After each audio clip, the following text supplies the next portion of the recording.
ओम शांति। 20/9/1975 की अव्यक्त मुरली। हेडिंग है, शक्ति होते हुए भी जीवन में सफलता और संतुष्टता क्यों नहीं। सर्व शक्तियों, सिद्धियों और निधियों के दाता शिव बाबा बोले, जैसे बाप सर्व गुणों के सागर हैं, क्या आप भी वैसे ही अपने को मास्टर सागर समझते हो। सागर अखंड, अचल और अटल होता है। सागर की विशेष दो शक्तियां सदैव देखने में आएंगी। एक, समाने की शक्ति। जितनी समाने की शक्ति है उतनी सामना करने की भी शक्ति है। लहरों द्वारा सामना भी करते हैं और हर वस्तु व व्यक्ति को स्वयं में समा भी लेते हैं। तो मास्टर सागर होने के कारण अपने में भी देखो कि यह दोनों शक्तियां मुझ में कहां तक आई हैं, अर्थात कितने परसेंटेज में हैं। क्या दोनों शक्तियों को समय प्रमाण यूज कर सकते हो। क्या शक्तियों द्वारा सफलता का अनुभव होता है।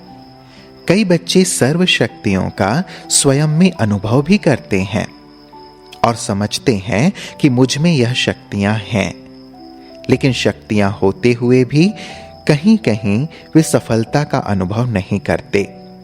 ज्ञान स्वरूप, आनंद, प्रेम, सुख और शांति स्वरूप स्वयं को समझते हुए भी स्वयं से सदा संतुष्ट नहीं, अथवा पुरुषार्थी होते हुए भी प्रारब्ध अर्थात प्राप्ति का प्रत्यक्ष फल के रूप में जो अनुभव होना चाहिए वह कभी कभी ही कर सकते हैं।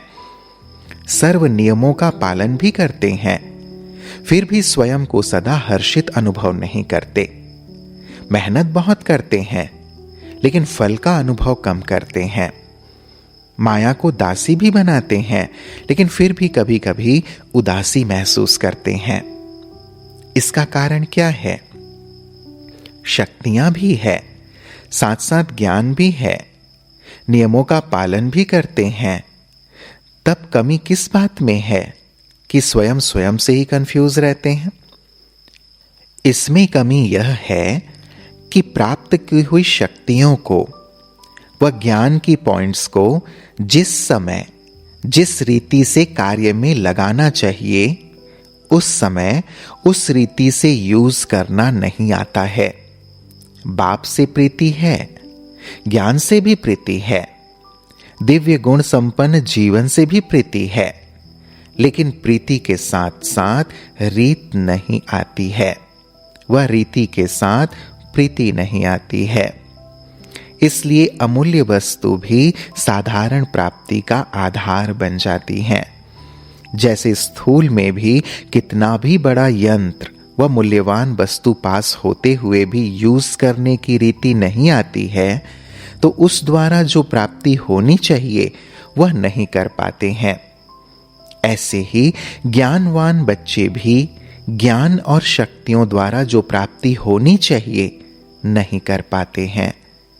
ऐसी आत्माओं के ऊपर बाप दादा को भी रहम आता है। अब वह रीत जो न आने के कारण प्राप्ति का अनुभव नहीं कर पाते, वह रीत कैसे आए। इसमें चाहिए निर्णय शक्ति। निर्णय शक्ति न होने के कारण जहां समाने की शक्ति यूज करनी चाहिए वहां सामना करने की शक्ति यूज कर लेते हैं। जहां समेटने की शक्ति यूज करनी चाहिए वहां विस्तार करने की शक्ति यूज कर लेते हैं। इसलिए संकल्प सफलता का होता है, लेकिन स्वरूप में व प्राप्ति में संकल्प प्रमाण सफलता नहीं होती है।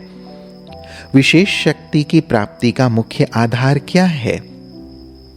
निर्णय शक्ति को तेज करने के लिए किस बात की आवश्यकता है।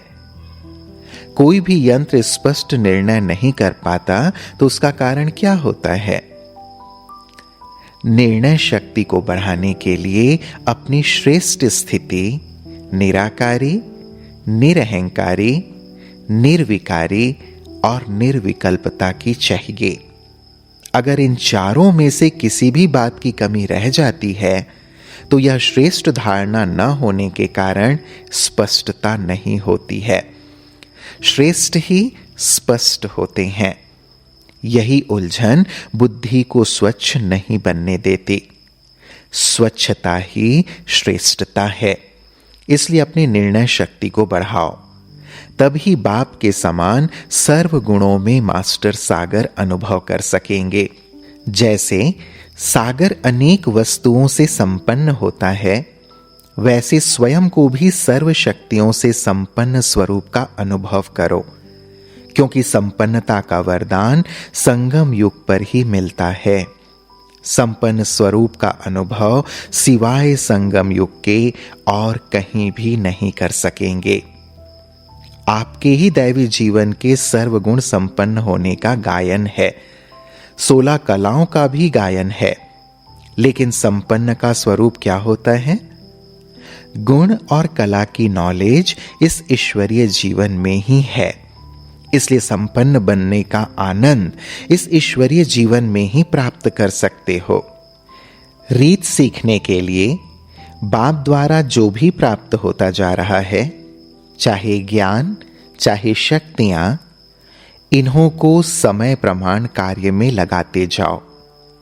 बहुत अच्छी बातें हैं और बहुत अच्छी चीज है, सिर्फ यह समझकर अंदर समा ना लो, अर्थात बुद्धि की तिजोरी में रख ना लो। सिर्फ बैंक बैलेंस ना बनाते जाओ या कई बुजुर्गों के मुआफिक गठरियां बांधकर अंदर रख ना दो। सिर्फ सुनने और रखने का आनंद नहीं लो, लेकिन बार बार स्वयं के प्रति और सर्व आत्माओं के प्रति काम में लगाते जाओ, क्योंकि इस समय की जो प्राप्ति हो रही है, इन प्राप्तियों को यूज करने से ईश्वरीय नियम प्रमाण जितना यूज करेंगे उतनी वृद्धि होगी। जैसे दान के लिए कहावत है, धन दिए धन ना खोटे, अर्थात देना ही बढ़ना है। ऐसे ही इन ईश्वरीय प्राप्तियों को अनुभव में लाने से प्राप्ति कम नहीं होगी, बल्कि और ही प्राप्ति स्वरूप का अनुभव करोगे। बार बार यूज करने से जैसा समय वैसा स्वरूप अपना बना सकेंगे। वह जिस समय जो शक्ति यूज करनी चाहिए, वह शक्ति उस रीति यूज कर सकेंगे। समय पर धोखा खाने से बच जाएंगे। धोखा खाने से बचना अर्थात दुख से बचना। तो क्या बन जाएंगे? सदा हर्षित, अर्थात सदा सुखी खुश नसीब बन जाएंगे। तो अब अपने ऊपर रहम करके, प्राप्तियों को यूज करके और प्रीत के साथ रीत को जान करके सदा मास्टर ज्ञान सागर बनो, शक्ति का सागर बनो और सर्व प्राप्तियों का सागर बनो। अच्छा, ऐसे सर्व अनुभवों से संपन्न माया जीत, जगत जीत, अपने अनुभवों द्वारा सर्व को अनुभवी बनाने वाले बाप दादा के भी बालक सो मालिक, ऐसे बाप के मालिक और विश्व के मालिक आत्माओं को बाप दादा का याद प्यार और नमस्ते। हम बच्चों का भी प्राणेश्वर बाप दादा को याद प्यार और नमस्ते नमस्ते नमस्ते। शुक्रिया बाबा, शुक्रिया। ओम शांति।